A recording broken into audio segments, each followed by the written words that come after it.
Tall front right here. Congratulations on the victory. Before we get into the actual fight, physically, how you feeling after that? You know, we see the ice, the crutches and everything. Yeah, I'm a little bit beat up, but it's to be expected. It happens every fight. You know, at media day, you said, you know, you wanted this fight. You were excited about this because of what Slava Claus could bring to you and just how tough he is. So I know you expected a war, but did you expect a fight like that here in Sydney?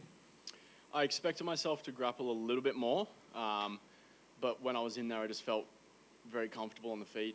I changed a few things up with my weight cut, so I was confident in my ability to take damage, to give damage, to not get tired. And most importantly, I just had fun. So when I'm having fun, I like to strike. You said you thought you would do a little bit more grappling. Was that because of what he brought to the table, or is it something you had been working on? Why did you think you'd do more grappling on this one? I just expected him to expect me to only strike. I think everyone thinks I'll only strike because I've only shown my striking. So it's like to be expected, right? So yeah, I thought it'd be a good opportunity. Every time I've spoke with Anakin that before the fight, they've always asked me, why don't you grapple more? And I've said I want to keep it up my sleeve for the right fight. This wasn't necessarily that fight in the sense of just taking him down and looking for the sub only, but it was a good opportunity for me to mix it up. And I think I did it at the right times. I could feel him starting to get stalkerish. He puts people on the fence. He gets his head low, and I could see he was like looking to put me out. So disrupt, go underneath. Doesn't even need to finish the takedown. Just reset, go back to the center, and throw him off a little bit. Seemed like you had him pretty tight in the submission. I think it was the first round. It was kind of an awkward position. How tight was that? And were you surprised he popped out? Yeah, he did a good job of going belly down there for the DAS. Something weird was going on with his hand too. I can't quite remember. He was doing something weird. I remember looking at it thinking, what's he doing here? And it was creating space. So yeah, I couldn't finish that, but it's all right. I stayed on top and got some control time. Did anything in there surprise you? Because I think, near the end he started to pick it up like we've seen him do. But anything in there kind of catch you off guard? I could feel him grabbing my ankle when he was on top, and I could hear his coaches telling him to sit for it. And I was like, oh, come on, guys. Like, my legs are so long. It's such a fast sit. And then he did. Last 10 seconds, he was like, oh, let's go. He sat back. Is that when you were kind of laughing at him? When the Yeah. He, Faber and that were telling him to tickle me and shit. Like obviously joking, but it was funny. It was a cool moment. Like you said, your first few fights in the UFC was primarily a striking affair, and you showed your grappling in here. Do you think you've kind of put the division on notice? Because, Quinlan was in here, and he was talking about this division. There's a lot of fighters in the top 15 that are reaching the end of their careers. Yeah. And he's, in his words were, there's going to be a new surge of lightweights coming up to the top 15. Do you feel like you've put a lot of these up-and-coming lightweights on notice that you can also grapple as well as strike? Yeah, I don't think that fight shows all of it. I mean, I've been grappling for twice as long as I've been striking. That's what I started in. So I still have a huge arsenal that I haven't shown yet. But I mean, I think it's to be expected, right? Unless you're a specialist like Slava, I think everyone can grapple, everyone can wrestle, everyone can strike. Some people do it better than others in different areas.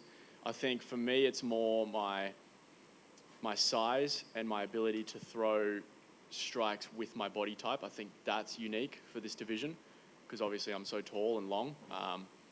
And I'm predominantly long through my legs, so I can keep people at range quite well. And yeah, when I'm on and I'm doing that, I think I'm one of the most dangerous lightweights in the world for sure. And just last one for me, completely unrelated to this fight, but is that a pain tattoo on your knee? Yeah. Why specific? Why pain? Why him? He's my favorite character from it. Well, one of him and Itachi, but I just like his arc. He's cool, gangster. Thanks, bro. And Tom's to the back here. There was a moment you talked about your grappling. There was almost a moment where you welcomed him into your guard. Did you really want to show that off, or was that just saying like I can go anywhere? Well, I wasn't sure what he was doing. Like his coaches were telling him to kick me there, and I was thinking, well, is he kicking me to try and get me to stand up and then like blast me? Because if that's the case, I'm not going to stand up. I'm just going to stomp on his leg here. But then he would walk forward, and I started up kicking him, and obviously I split him open with that. So I'm like, well, if you're not really sure what you're going to do here, I'm just going to sit here and kick you, But yeah, also if he wanted to come down to the guard, I mean, we had a minute there of just smashing each other's heads in from. And he's got crazy kickboxing experience. Did you expect, like, in all honesty, did you expect to have as much success as you did on the feet with him? I wasn't sure. Like, obviously, I know how good of a striker I am, but I've never fought someone like that. I mean, I train with guys who are that level and beyond, but training's always different, right? To do it under the lights with all those people out there is, I guess that's why this fight is so important to me, because I got to find out that I can do that. And finally, is it the first time going up against an opponent where, I mean, you mentioned having almost a bit of fear when thinking about it. Is this the first time you've almost been sort of scared going in against an opponent? I wouldn't say scared, but I always have a healthy amount of fear and respect for my opponents. Like, I know what can happen. But for him, there was a little bit of an extra touch, obviously, for who he is and what he's done. And it's like, skill for skill, I know why the UFC put this fight together. Like Dana said it on that video, you know, it's two strikers going to punch the shit out of each other. So it's like, one of us is probably going to drop. I hope it's not me.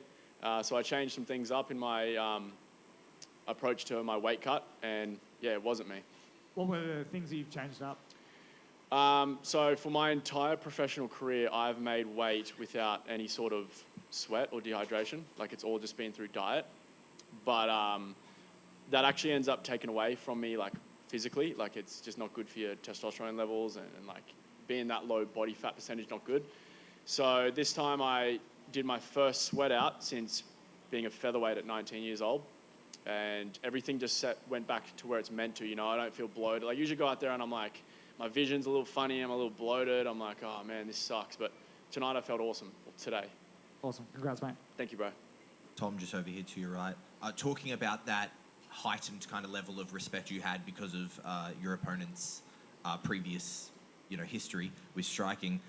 You have that walking into the cage, but in the cage, in the fight, you're smiling. When you are on your back, you're moving closer to him to land up kicks.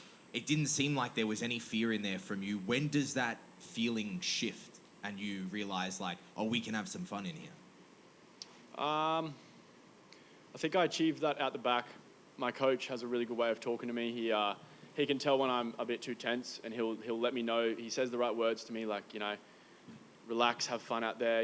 He gets me in my flow state sort of thing. So, like, the warm-up is usually quite tense and rigid, and then I relax a little bit, and then I kind of go maybe a little bit overboard with the flowiness, and then I kind of find the happy medium and rein it in. And I just trust my coach. He's been around forever. Steve Compton, he's one of the GOATs, So, he tells me I'm ready. He told me leading into this fight, he said, man, you don't have to grapple this guy at all. You can win this on the feet. And I believe what he says more than what I believe I think. So if he tells me that, then that is truth to me. And you're a man who comes in very focused, but you're speaking to us now, and it kind of feels like there has been a bit of weight lifted. How are you feeling like after the fight? Is there a bit of relief now we're on the other side of it? Yeah, I mean, I love being in camp. I love having that pressure. But also it's like, out the back you also hate it. You're like, oh, I can't wait for this to be over. It's such a weird thing. It's such a weird emotion. Now I like feel a little bit like I won, but I feel a bit weird, like it's over. Everything I've been working for this whole time. My last fight was 5 months ago. I got straight back in the gym. I wasn't like as happy as I wanted to be with that performance, so I got straight back in the gym and started chipping away, and here we are, and now I'm happy, but I'm going to watch it back, and I'll probably be disappointed with a bunch of different things, and just an endless cycle. But it's good because the whole time I'm growing as a person. I'm learning. I'm trying to be a better person every day. Awesome. Congratulations. Thank you, bro. Hey Tom, just in the middle here. How zoned in are you when you're doing that walkout? Do you hear the Aussie crowd kind of cheering you on, or are you so zoned in you don't hear anything, and therefore it doesn't really matter where you fight? Or do you notice that crowd? As my career's progressed, I've become more comfortable with that. Like, I remember fighting on Eternal at the Southport Sharks and walking out and, maybe 1,000 people and feeling so nervous. But this one was like almost like a video game or a movie. I could hear the crowd. I was fist bumping them, and I'm looking up and I'm seeing. I remember in Perth looking up and seeing the crowd and being a little bit intimidated by that. This time I looked up and I was like, oh, this is awesome. Like, it felt like a movie. Thanks. Cool. Thank you, guys.